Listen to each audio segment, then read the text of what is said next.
Hi guys! Welcome dito sa The Sun Tarot.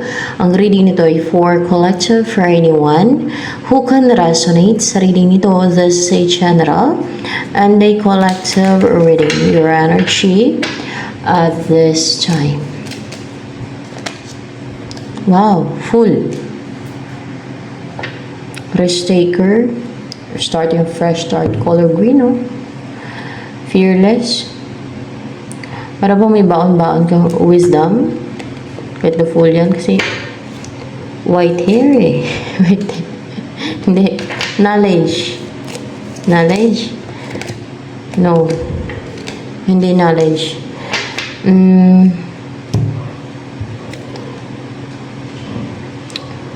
Meron kang napag-aralan na and may patuloy kang pinag-aaralan pa.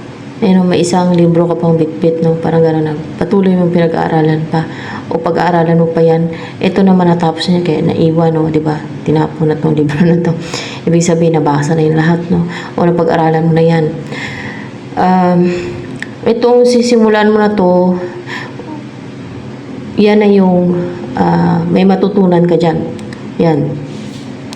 You're starting a fresh start, a new beginning. Na may matutunan ka dyan. May mga malalaman ka. May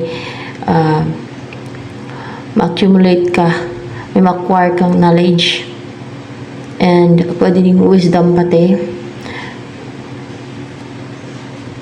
Hindi mo pa yan na-try. Hindi mo pa na-experience yan. Yung tatahakin mong landas. Yung umpisahan mo na yan. Pero you're fearless and you are brave, no? And you're ready for this new beginning, a fresh start, to walk on a new path, on a new journey. So, yan. Ano ang energy mo pa ngayon? King of Water. You're empathetic. You're kind. May puso. You are understanding. You feel the emotion, love, affection, care towards someone, towards others. Yan. Ano pa? Personality mo, about sa'yo. Healing. Nag-heal ka ngayon. Kasi color purple, so ibig sabihin, balance yung mga chakras mo ngayon. Naki-clear. At calm, relax. Parang lavender yung color. And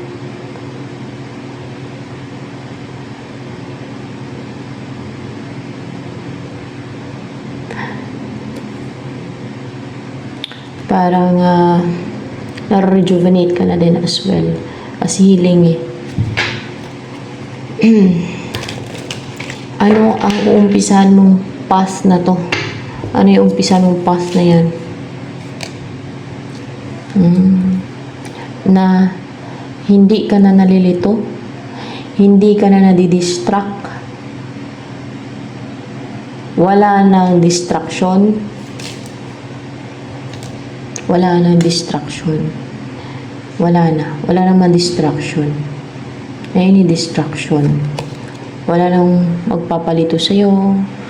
O hindi ka na malilito. Hindi ka na malidistract. Wala nang distractions. Ano pa yung umpisa ng path na yan? Anong gagawin mo sa path na yan? Thought. May focus na yung isipan mo. Kasi wala nang distraction eh. Stable. Focus yung isip mo. Wala na nang didistract sa isipan mo. Wala na nang papalito sa isip mo. And powerful yung thought mo.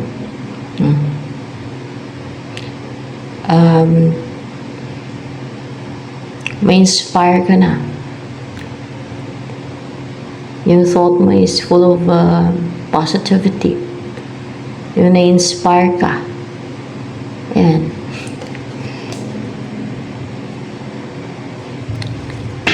or maliwanag na yung thought mo pati. Kasi wala na distraction, di ba? Clear. Sharp. May focus.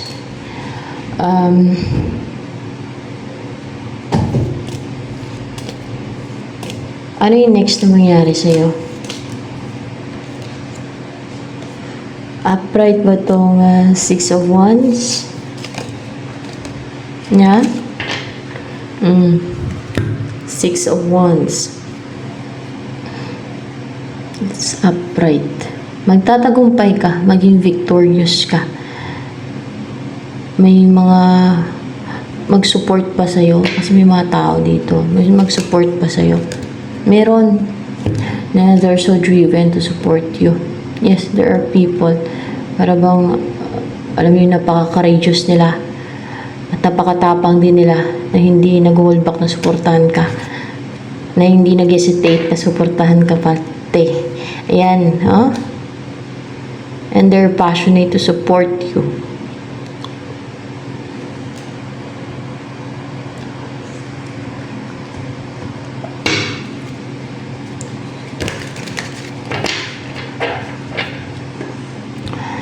Let's say victory, magtatagumpay ka. Or maybe pwede din na you will be in the public eye. Pwede din kasi Six of Wands din yan. So, pwede din na you will be in the public eye. Pwede din ganon. Or magtatagumpay ka. Yan. Kung saan ka man magtatagumpay. Maaaring magtagumpay ka sa buhay, sa goal mo, or over rivals, over evil, over challenges. Pwede din ganun. Ano pa yung umpisaan mo path o journey na yan? Ano pa yung gagawin mo? O ano na yun? Ano yung umpisaan mo na yung path na yan? Ito talaga the youth. Bakit hindi ko kinuha yun? Kasi yung gusto ko yung tumutalsik talaga, guys, no? Baka magtaka yung iba, bakit hindi ko kinukuha. Gusto ko kasi yung tumatalsik talaga. Ano yung ilalaglag. The youth. Yung hindi na challenging. Yung hindi na challenging yung pagdadaanan mo. Tama ba? Hindi din eh. Hindi challenging eh. Kasi parang patag na hindi ito eh. Kasi may natapos ka ng mga challenges at mahirap na challenges. So, color orange, ibig sabihin success ka na, nag-succeed ka na, no? You've succeeded, no? Those challenges, matitinding challenges. And, a new path. A new journey. Pero may kasama ka. Pwede angel. Angel yung kasama mo. Hindi. Sino ang kasama mo? Si Jesus Christ. Si Jesus Christ ang kasama mo. Yan. Si Jesus Christ ang kasama mo. Sa journey na yan. Sa umpisan mong path. And, ano yun? Kung mahirap yung pinagdaanan mo, maging patag na yan. Maging patag na. Hindi na ganyan na parang bako-bako ha. Parang ang hirap na parang ganito na parang matitirik, matataas. Hindi na ganyan ang pagdaanan mo, kundi patag na. Patag na ba? Patag na daw. Patag na daw ang pagdadaanan mo. Ayan. Ayan. Patag na.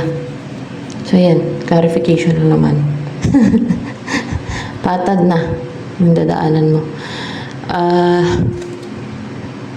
At wala na yung mga siguro mga negativity to, yan, mga negativity or evil forces na nanggugulo sa isip mo. Kasi part ng challenges din yun eh, kung bakit may mga ganon. Part ng challenges yun, napagtagumpayan mo na yung mga challenges yun. Kasama na yun, yung mga, may mga nagdi-distract sa isip mo, sa buhay mo, may nanglilito, may mga na-mistake, may mga ganon. It's part of the challenges yun, guys. But may challenges for you to become more strong. And kung ano pang reason ng kalangitan.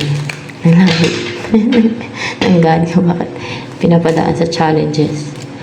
The more na great yung challenges, the more na great ang mission and purpose ng isang tao. So, ano pa?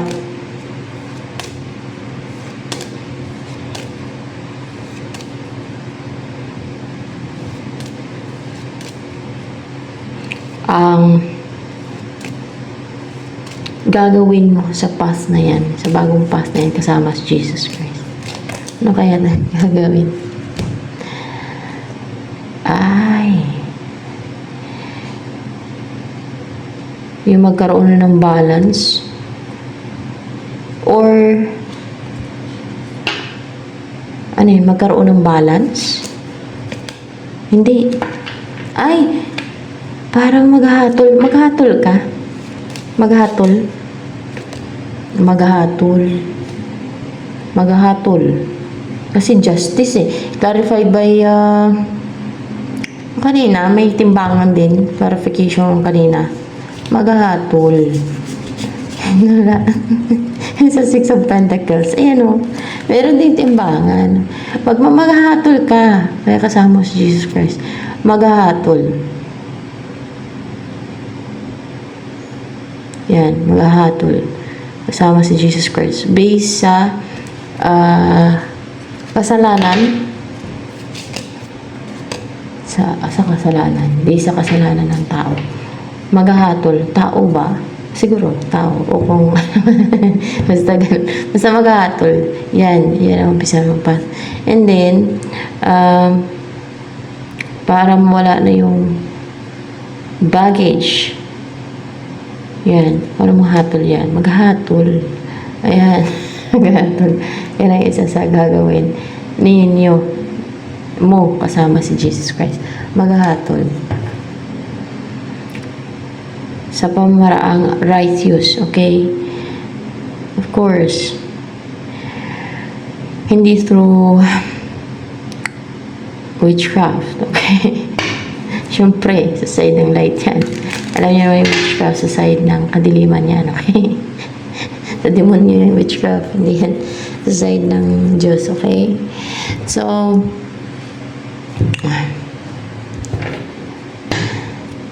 hindi din through crime. Basta maghatol. May paraan ang God na sa paghatol. Basta, iba yung sa kalangitan na paghatol. Malaman na lang yan. Kung anong klase ng paghatol yan. Ano ang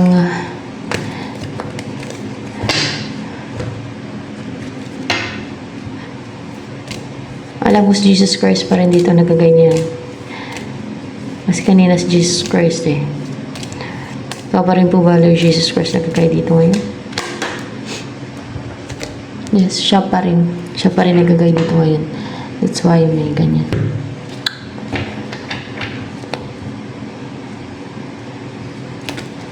So, ayan. Para mawala na yung mabigat ang loob ng ginawa ng injustice for sure. Ng deceit, evil. Kaya kailangan ng hatol. Kailangan ng ustisya. No? Kailangan ng ustisya. So, ayan. Kailangan magkaroon ng hustisya. So, ganun talaga yan. Ayaw ng hustisya yung mga evildoers. Yung mga hindi makatwiran yung mga pinagagawa kasi alam nilang they're evil at matulan sila. Silang matulan. So, ano pa ang message for you in Jesus Christ using this deck? Children, your connection with the children is part of your life's purpose. Yung connection mo daw sa mga bata ay parte ng life purpose mo yan. So, ano pa? Message for you in Jesus Christ. Nabangga, tapos kamay ko eh. Upright ba to? Nabangga yan siya. Baka upright ko yan eh. Upright yan siya, nabangga lang yan sa kamay ko eh.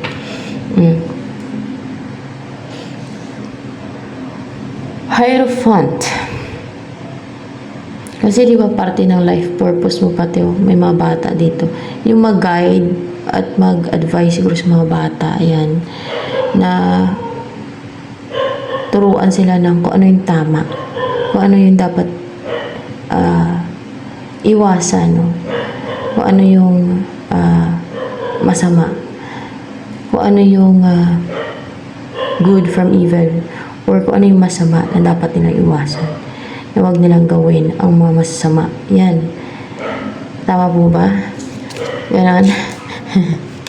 Oo, tama. Diba?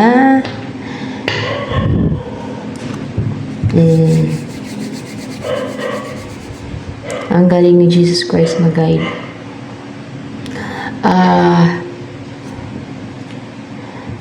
Ano naman ang next na mangyari sa love life mo? Sa love life naman. Ay, maganda guys. Oh, the Sun and Ten of Pentacles. Wow. Ang ganda. Oh, positive to. And maging prosperous ang buhay mo. Maging kumpleto. Pag united kayo ng ng Holy Spirit, magsasucceed na you and your counterpart, no, ay ma-unite na. Pag isahin kayo ng Holy Spirit, kunwari person mo to, ikaw to. Ayan, at magsasucceed na. Maging positive yung life mo. Mag-transform into positive, masiyahin ka, active, bold, and daring kayong dalawa ng person mo. Bubuo kayo ng pamilya. At maging successful kayo. Siguro sa inyong career, yung inyong relationship, marriage life ninyo, lalo kayo kasal na kayo. And then, magkakaanak kayo, mag-alaga ka ng aso. At maging napakamasagana ng buhay ninyo. At yung person mo for sure, talagang respeto ka niya. Mahal na mahal ka niya. Ganun din ka din. Mahal na mahal mo din siya. Diba? Dapat may equal, no? Equal give and take, no? Ganun ang relationship. Lalo kung asawa mo na yan, diba? Dapat mahalin nyo talagang isa't isa. Ingatan nyo at pahalagahan nyo, diba? Huwag yung traidoran. Merong mag-asawa na nagtatraidoran. Hindi ganun.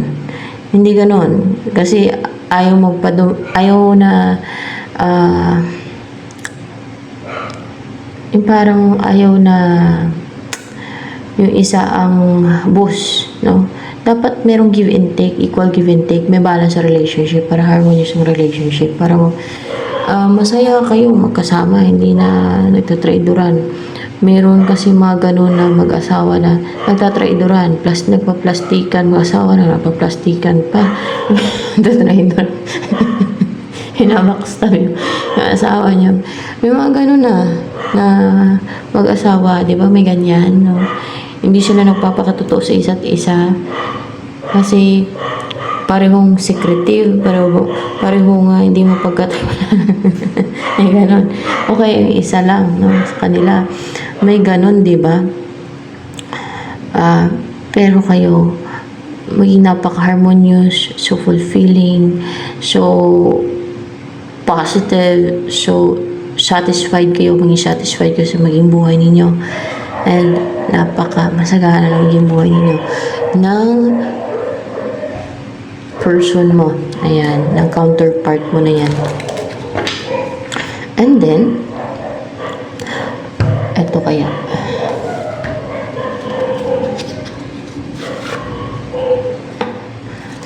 Ano pang maging buhay ninyo ng counterpart mo yung pag-isahin kayo ng Lord Jesus Christ? Ano pa po maging buhay nila ng person niya na pag-isahin sila ng Holy Spirit?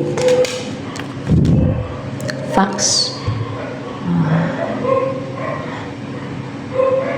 Na sa communication, maging kayo cleaver. Parang cleaver, no? Cleaver ba? Kasi alam ko yung facts, cleaver yan siya eh. Cleaver. Yes, cleaver. Sa communication, cleaver kayo. Ano yung cleaver? And then, kasi fox is cleaver eh. Na animal eh. Yun ang alam ko eh. And then, maging malapit kayo sa nature.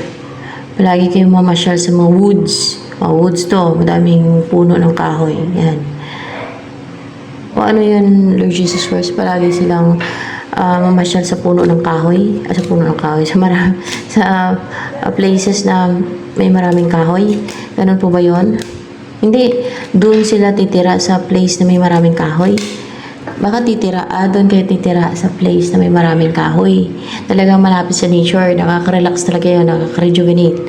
Talagang, nakaka-refresh yun guys. So, talagang you will feel comfortable and at ease, relaxed. Yan. And then, ano pa po, Lord Jesus Christ, maging buhay nila ng person nila na yan, na may-unite sila. Angkor. Ayan o, angkor. May angkla. Yung angkor yung nilalaglag sa ilalim ng tubig para mag-steady yung bangka o barko man sa place na yan kung saan nilaglag tong angkor na to o angkla. Yan. Para mag-steady yung bangka o yung barko, no? So, parang may angkor kayo na hindi kayo natatangay, hindi kayo na-sway, hindi kayo na-manipula, hindi kayo na break apart, hindi kayo na-ruin, hindi kayo natatangay ng mga problema, ng mga manipulation ng iba, ng deceit and scheme na ginagawa ng iba. So matibay, no? You're parang grounded, firm, ganyan. Solid, parang ganun ba? And then, stable, secured. Yan. Stable and secured. Yung inyong relationship, yung inyong pagsasama.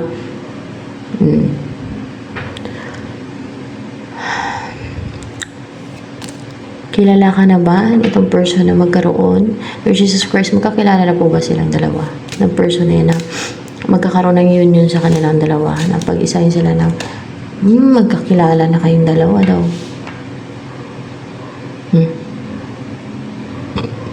O baka karelasyon mo na siya, clarified by for once, o asawa mo na siya, o kung hindi, wala kang asawa, wala ka pang partner, ay yan naman pa pang asawa mo, magkakaroon ng stability sa inyo. Kung karelasyon mo siya ngayon, malamang yan na yun.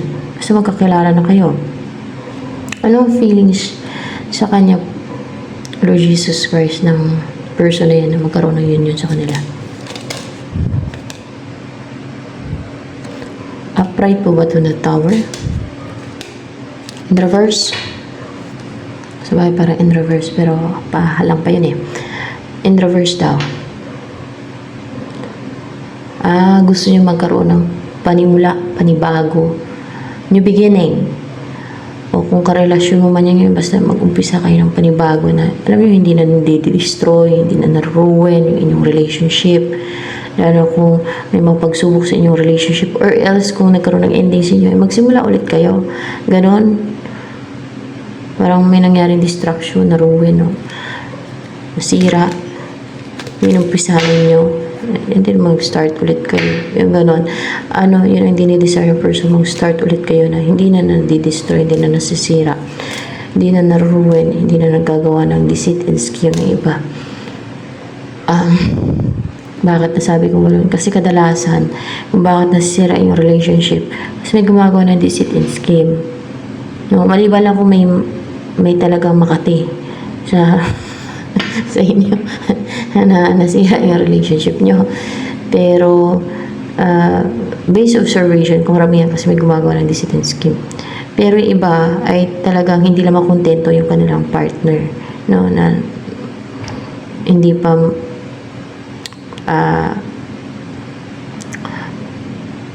manatili or else hindi makontento sa partner niya, kaya gano'n, nasira. Pero kadalasan talaga may gumagawa ng scheme and deceit. Ano pa?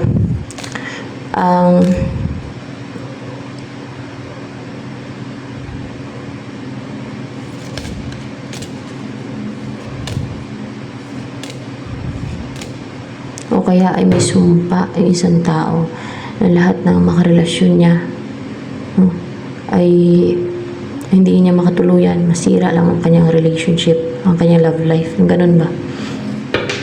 Yun din, isa pa yun. So, scheme and deceit pa rin yun.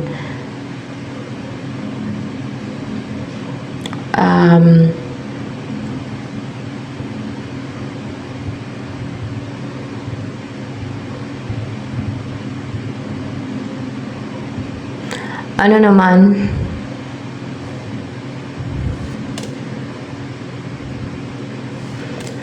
ang iniisip ng person na sa'yo ngayon, sa kanya ngayon, Lord Jesus Christ, ano po yung iniisip ng person niya sa kanya ngayon?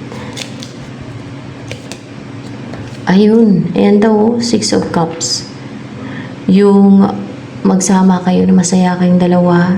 Yun, sa nature talaga, nasa nature kayo, na masaya kayong magkasama, together, na may balance, harmonious yung relationship, yung pagsasama ninyo, equal give and take, kasi 60 naman to. Pero 6 of Cups, na komportable kayo sa isa't isa, magaan, and malapit ang loob ninyo sa isa't isa, at home kayo, nasaya lang kayo together, na-enjoy nyo yung time together, yung company ng isa't isa, ganyan. Ini-imagine niya po yan, Lord Jesus Christ, yung person niya. Ini-imagine. Yun, hindi nag-imagine, kundi yun ang iniisip niya. Yun talaga ang iniisip niya, na pagkasama ka niya, talagang napaka-komportable niya, napaka-happy niya, na pagkasama niya po itong niraldingan ay napakasaya niya, napaka-komportable niya. Na in love siya, na yun talagang gusto niya, yung ma-unite kayong dalawa. Kayong dalawa, yung niraldingan at yung person mo, ayan yung ma-unite kayong dalawa, ayan. Yun ang gustong-gusto niya, na maging isa kayo, na magsama kayo, na you will be together, parang si Eva at Adan, parang gano'n. Kasi nakauwa dito, no? Ayan.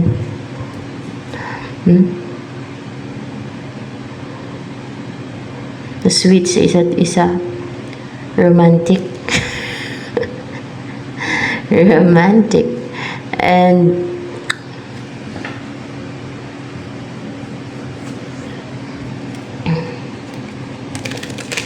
ano naman ang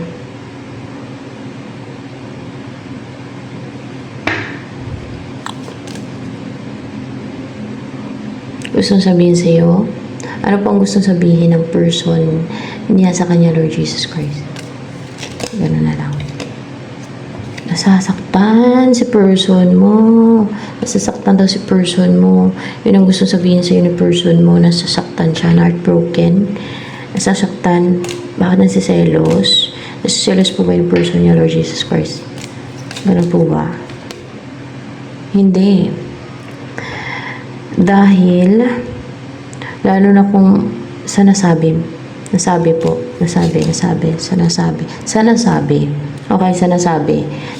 daw. Si person mo, maaring may nasabi ka na nasaktan siya. And then, heartbroken, nasaktan, no? Talagang tinamaan sa puso, guys. Nasaktan siya sa nasabi sa kanya. So, ano pa?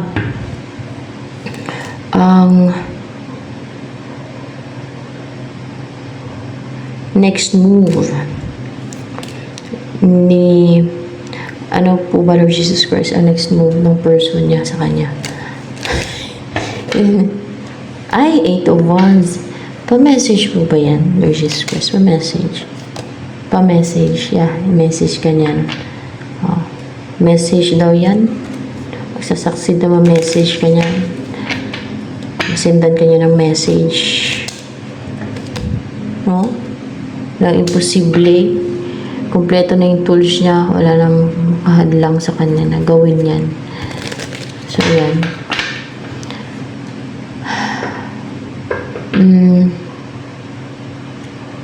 Mahal na po ba siya ng person niya, Lord Jesus Christ? Yung person na yan? Upright po ba ito?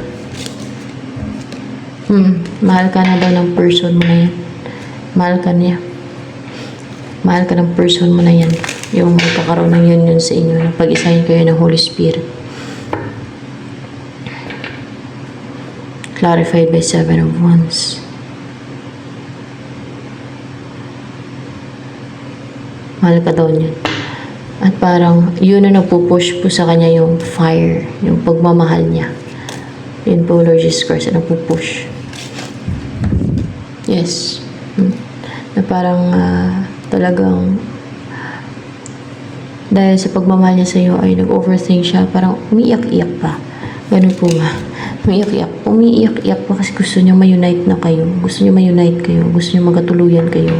Gusto kanya makasama. So, ito na lamang guys for collective reading.